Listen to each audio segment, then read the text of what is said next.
ایمان بنتا ہے قرآن سے،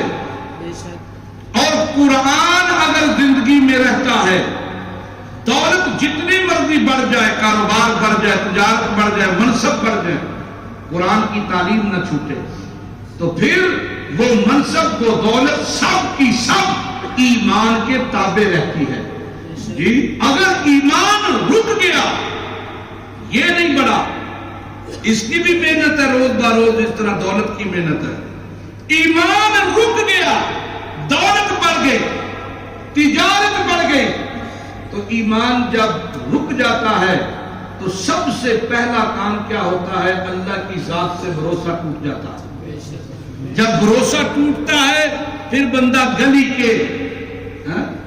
فقیروں اور ملنگوں پہ بھی امیدیں لگاتا ہے، اور جب امید لگاتا ہے نا، خود انسان زندہ ہو کر زندہ انسانوں پر یا خود زندہ ہو کر مردہ انسانوں پہ امیدیں باندھتا ہے، سمجھ لو اس کی ہلاکت اور بربادی شروع ہو جاتی ہے۔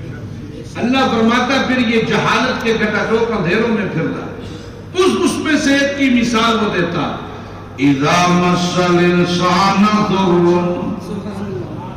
جب انسان پہ دکھ آتا ہے، تکلیف آتی ہے، غم آتا ہے، پہلے پہل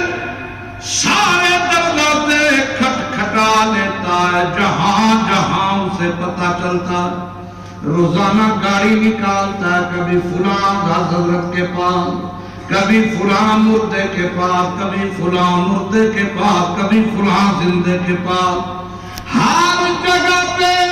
مال بھی گواتا ہے، عزت بھی گواتا ہے، ذلت اور رسوائی حاصل کرتا ہے، کہیں سے بھی خیر